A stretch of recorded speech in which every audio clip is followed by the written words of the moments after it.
Hai, Assalamualaikum and Salam Sejahtera. My name is Nohaizat bin Khamis. My group member consists of Encik Ladi anak Jimbau, John anak Linggi, Nohaizat bin Khamis, which is myself, and David anak Saban. And today we would like to present on a case study, which is types of environment impacts generated from the construction activities to the surrounding areas for project the road construction at Rural Growth Center, Long Lama, Miri Phase 2. So this is an actual ongoing project, and this project is governed, initiated by the Ministry of Modernization of Agriculture, Native Land and Regional Development, which is called MANRED, and to be implemented by the Sarawak Land Consolidation and Rehabilitation Authority, SALCRA, thanks to Encik Mr. Ladi, which is currently working with SALCRA now. And today, from his project, we would like to share with you on the impacts generated, the environment impact generated from the construction activities from the said project. So this project includes site clearing and approximately 14.28 hectare, which will be developed into commercial area and government reserve area, construction and upgrading of R1 standard carriageway, drainage works and laying of utilities, water reticulation and street lighting. So as you can see here, the project site is located in Long Lama Sub-District, Telang Usang District, Miri Division. It is accessible via road. From the project site, Long Lama Bazaar is found about 1 kilometer on the southeastern bank of Batang Baram, which is now connected through the Long Lama Bridge. Miri City and Miri Airport are located 82 kilometers and 75 kilometers northwest in direct distance of the project site respectively. The project site is generally accessible by car from Miri for about 3 hours via Tahsil road networks, which are the Bintulu Miri Road, Beluru Bakong Road, Beluru Long Teru Road and Long Teru Long Lama Road. For the next presentation, I would like to hand it over to our Mr. John Linggi. Right, thank you.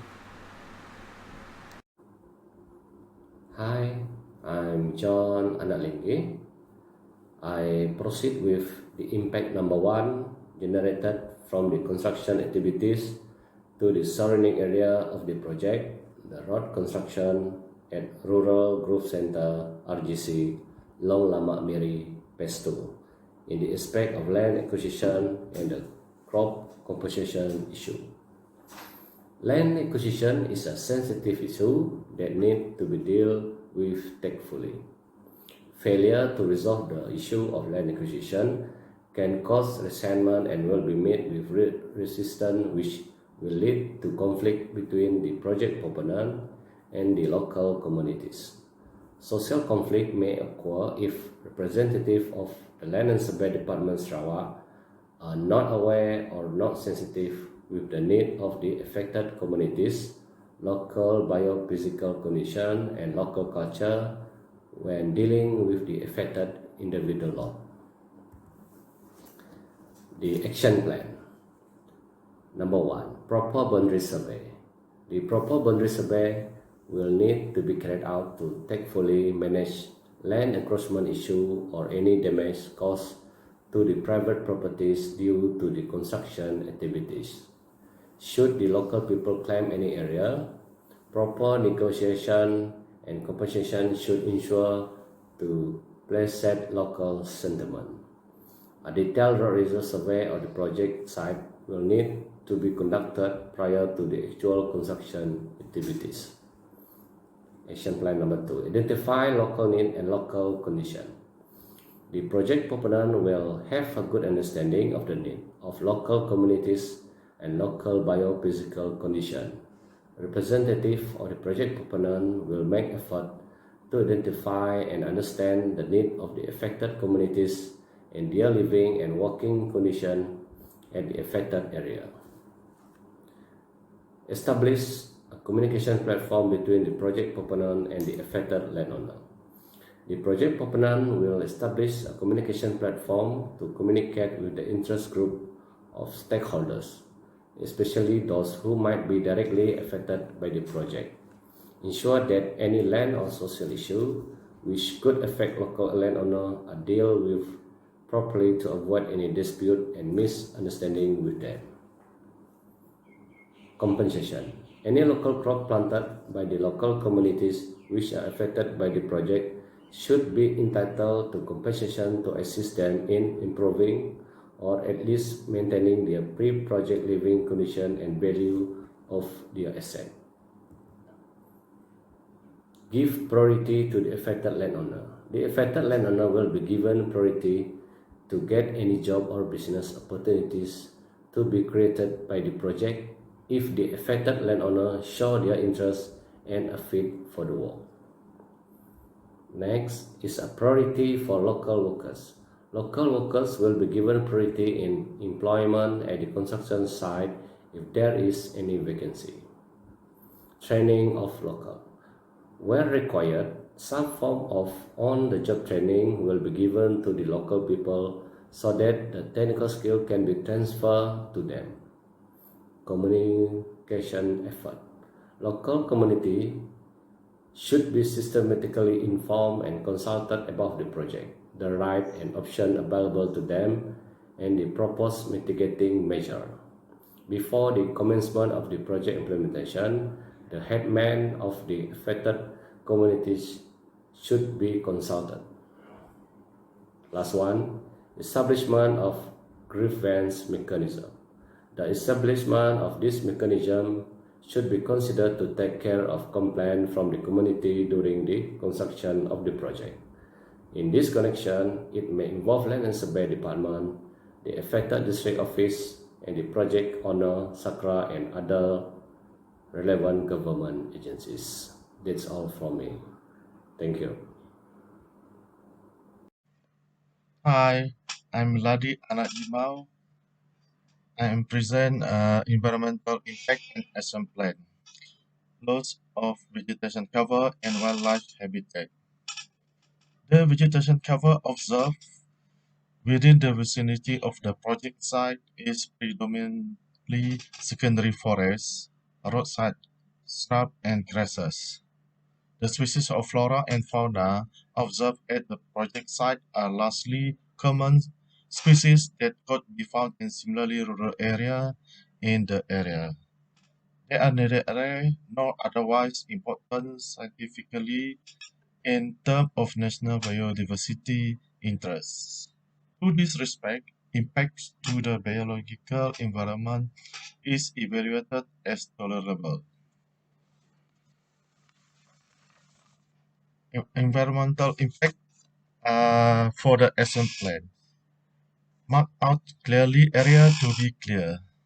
Boundary of the road formation area to be used should be demarcated on ground prior to any vegetation, clearing, and earthwork to avoid unnecessary clearing of area outside the road reserve. Site clearing must be confined to the road reserve area only to minimize disturbance. Restrict open burning. Burning to clear the vegetation around the project site is especially destructive to mobile animals and poses a risk of forest fire. If the vegetation is clear without the use of fire, some animal and insect will have a better chance to escape and continue to survive in the adjacent forested area. The main contractor should best not practice open burning to site clearing and biomass removal.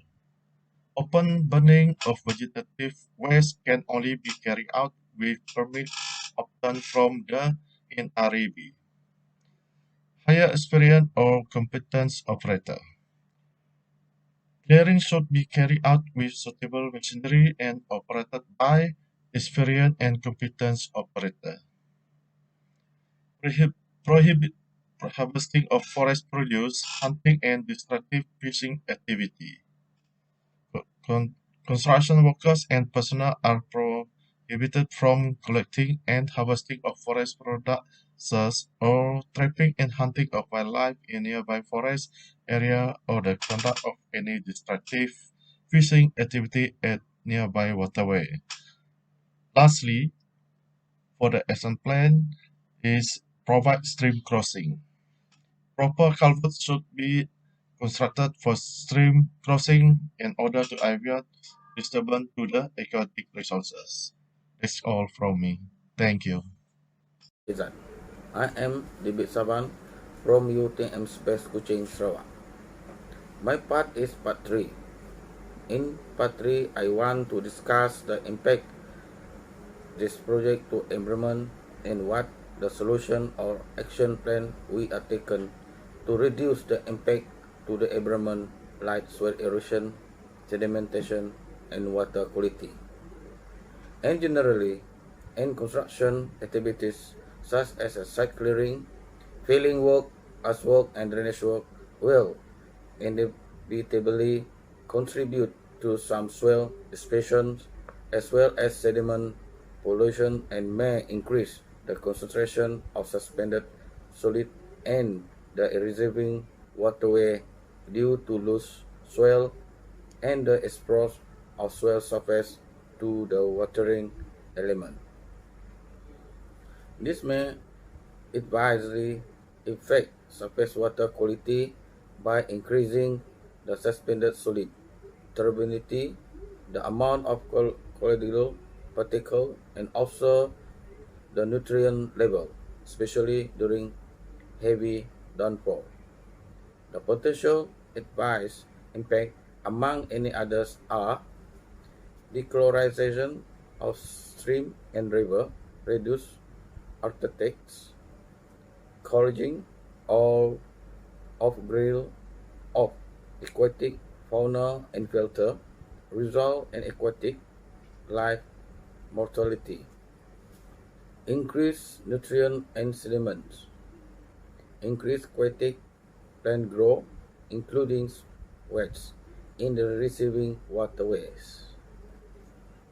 Aggregation downstream, enhance floodings and reduce navigability, reduce water clarity, make in-stream food and burstings defaults. The use and maintenance of machinery on site may lead to an increase of well and grass in the drain. Residential specifically of petroleum or diesel product can also happen, and such hydrocarbon waste can contaminate ground and surface water. Therefore, approach soil erosion and well and grass control measure will be recommended. Thanks. Hi, Assalamualaikum. We're back again. My name is Nur Haizat bin Kamis, and on my part of this presentation, I would like to present on the environmental impacts and action plans, which falls under air quality management. So, as you can see here, vehicles and heavy machinery moving around the project site will kick up dust, degrading the local air quality. Earthworks activities will generate dust during dry weather, which may be entrained under strong wind condition and cause poor visibility in the nearby areas. Another cause of air pollution will be the exhaust emission from the vehicles, equipments, and machinery working at the project site. The burning of waste such as vegetative biomass or construction debris should permission be granted by the NREB, which is called a Natural Resource Environmental Board, is also potentially detrimental to the local air quality. However, this impact will only be temporary in nature until the project is completed. So, environmental impact and action plans. First of all, the compliance with existing regulation. The project proponent, which is referring to SALCRA, will comply with the requirement under the Environmental Quality Clean Air Regulation 2014 and the Environmental Quality Control of Emission from Diesel Engines Regulation 1996 Motor Vehicle Control of Smoke and Gas Emission, Rules 1977, Motor Vehicle Periodic Inspection, Equipment and Inspection Standard, Rules 1995, when deploying vehicles and equipment.